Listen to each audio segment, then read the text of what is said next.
Baik, Bismillahirrahmanirrahim. Assalamualaikum warahmatullahi wabarakatuh.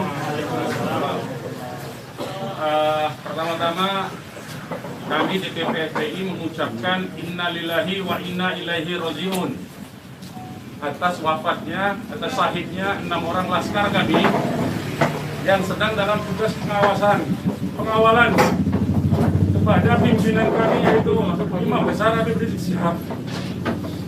Semoga ke-6 laskar tersebut diterima syahidnya.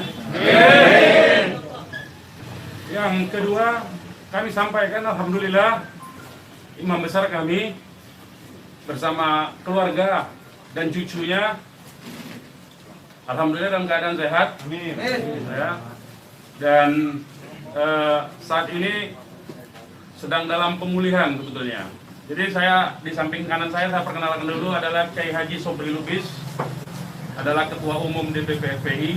Di belakangnya adalah Panglima Laskar Pembela Islam Ustadz Maman Suryadi. Di belakang saya Wakil Panglima Laskar Pembela Islam Ustadz Jordan, dan ada pengurus FPI di belakang kita. Jadi pertama-tama saya mau sampaikan bahwa kami sebelum ada pengumuman dari pihak Polda, yang tadi itu pun kita dapatnya dari televisi, sebelum kita mendengarkan pernyataan dari pihak Polda, itu kita masih menganggap ke-6-nya dalam status hilang. Makanya pernyataan kita yang pertama keluar itu adalah pernyataan statusnya masih dalam keadaan hilang, kita sebutkan. Karena itu pernyataan dibuat pagi hari, ya, sebelum kita mendengar kabar bahwa ke-6-nya sudah syahid. Nah, kemudian saya mau jelaskan kronologi backgroundnya dulu, bahwa beberapa hari yang lalu, ya, memang ada beberapa pengintai di Pondok Pesantren Habib Rizik, yaitu hari Jumat, ya. Hari Jumat itu ada beberapa pengintai yang ditugaskan oleh institusi resmi negara. Ya, saya tidak mau sebut. Oleh institusi resmi negara yang ditugaskan mengintai 24 jam. Mereka menggunakan drone dan peralatan canggih lainnya. Dan kemudian ada komunikasi dari laskar yang menjaga Pondok Pesantren Habib Rizik di Megamendung itu dengan para pengintai. Karena kebetulan mereka terjebak dengan cara pengintaian mereka sendiri yang tidak profesional.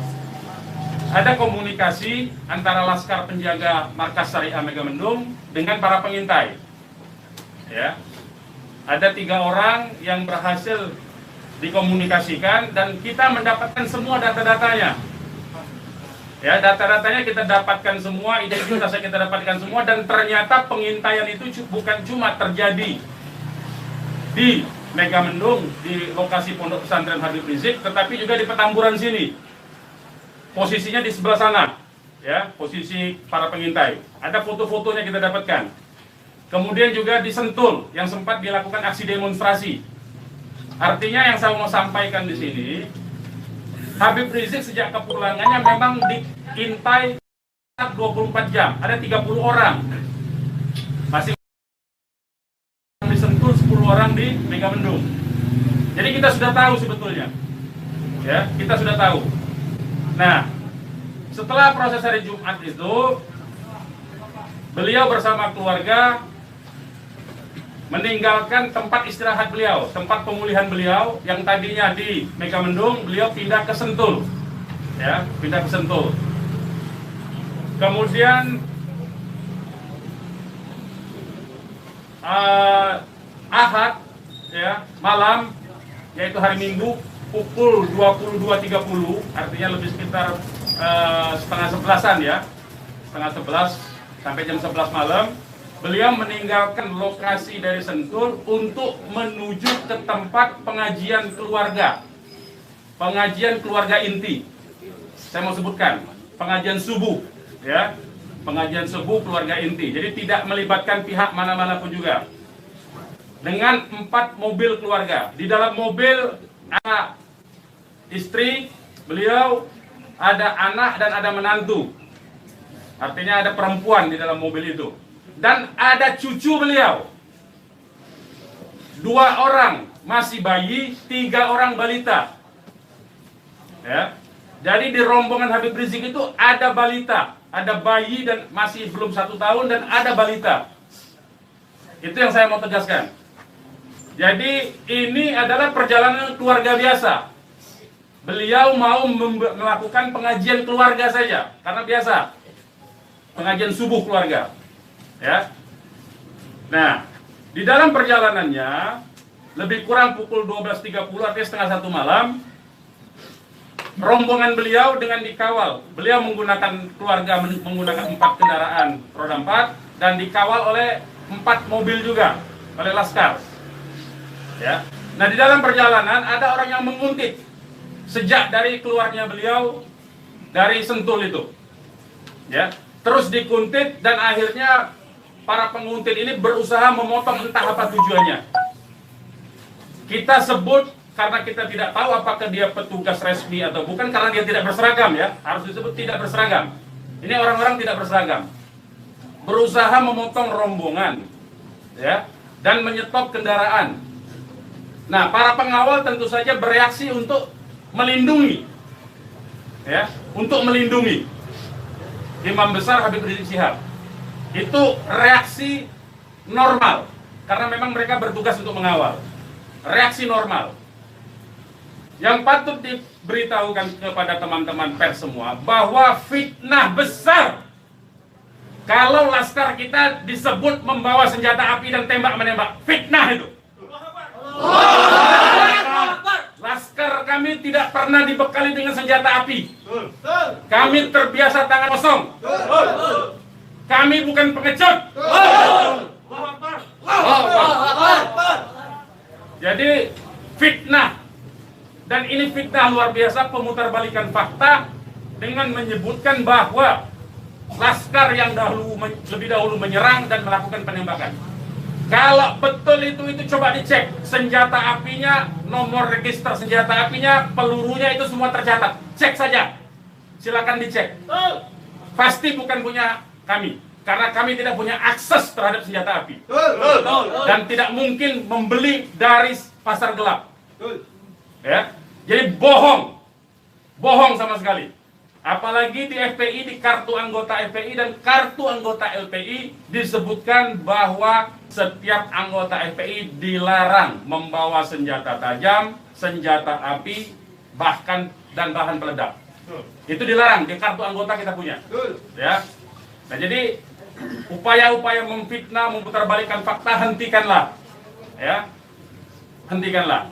Nah, kemudian kejadiannya, ya, kenapa kami menyatakan laskar kami dalam keadaan hilang? Karena memang kami belum tahu keberadaannya di mana. Itu membuktikan bahwa mereka dibunuh dan dibantai, saudara-saudara.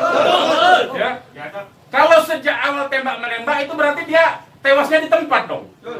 Tewas di tempat pasti banyak. Semalam saya sendiri sampai jam 3 sudah ngecek dengan teman-teman yang di lapangan, tidak ada jenazah di situ, tidak ada keramaian di situ. Yang ada justru petugas aparat setempat yang ada di lokasi yang diperkirakan di sekitar pintu tol Karawang Timur. Ya, di tengah malam itu saya suruh cek. Begitu saya mendengar ada berita terjadi ada laskar kita yang ditembak, kita suruh cek ke pintu tol Karawang Timur. Ternyata tidak ada mobil laskar di situ. Mobil laskar tidak ada, jenazah tidak ada. Kalau itu memang tembak menembak dan tewas di tempat, itu pasti ada jenazah di situ. Pasti membutuhkan proses lama untuk evakuasi di situ. Tetapi ini tidak ada. Dan bahkan saudara-saudara perlu ketahui, teman-teman media, sempat salah satu laskar mengirimkan voice note rintihan dari salah satu laskar kita yang ditembak. Itu artinya apa? Itu artinya laskar kami dibawa ke satu tempat dan dibantai di tempat itu. Dibantai di tempat lain. Itu artinya. Dan kemudian waktu kemudian setelah voice note terkirimkan, tidak ada lagi HP dari laskar 6 orang itu yang aktif kita hubungi. Kita sudah cari sampai pagi tadi, sampai siang tadi, sebelum pengumuman dari pihak Polda, kita sudah cari kemana-mana, ke rumah sakit kita cari, ke kantor polisi kita cari, karena kita anggapnya itu orang hilang. Dan ternyata kemudian ada pengumuman bahwa seperti yang dinyatakan fitnah, yang menyatakan tembak menembak itu, ya. Nah jadi sekali lagi saya mau katakan tidak betul, ya, berdasarkan fakta-fakta dan kronologi yang saya sampaikan bahwa terjadi tembak menembak dan Laskar memiliki senjata api itu tidak betul sama sekali. Itu fitnah besar terhadap kami, fitnah besar terhadap umat Islam. Kami anggap itu upaya memutarbalikkan fakta yang tidak pada tempatnya. Saudara-saudara harus diperhatikan, ini 6 orang, ya, 6 orang wafat dibantai, keluarganya ada 1 di dalam, ya, ibunya ada 1 di dalam, ada 1 orang tuanya laki-laki sedang sholat di masjid, ya. Ini anak-anak kita tahu persis, anak-anak ini hanya bentuk kecintaannya mengawal pimpinan kami, imam besar, hanya bentuk pengabdian, tidak memiliki agenda apapun, tidak memiliki senjata api, tidak memiliki bahan peledak dan segala macam bentuk senjata lainnya. Dari kami, saya kira itu. Ketua Umum silakan kalau ada yang mau menyampaikan. Silakan. Bang, ya. Untuk pengecekan CCTV di lokasi sudah dipinta? Belum kita lakukan karena kita ini masih sibuk sampai dengan siang tadi sebelum ada pengumuman dari pihak Polda, kita masih sibuk memastikan keberadaan 6 orang tersebut. Ya. Jadi kita belum mengecek kemanapun, kita masih menelusuri kemana-mana tempat dari kemungkinan-kemungkinan itu dibawa, yaitu apakah rumah sakit, karena kita mendengar ada voice note yang tertembak, kan, rintihan dari salah satu korban yang ditembak, masih sempat didengarkan oleh Laskar yang tetap mengawal, ya. Dan kita belum mengetahui itu, sampai hari ini, bahkan sampai detik ini, kita belum mendapatkan akses terhadap jenazah. Itu yang patut dicatat.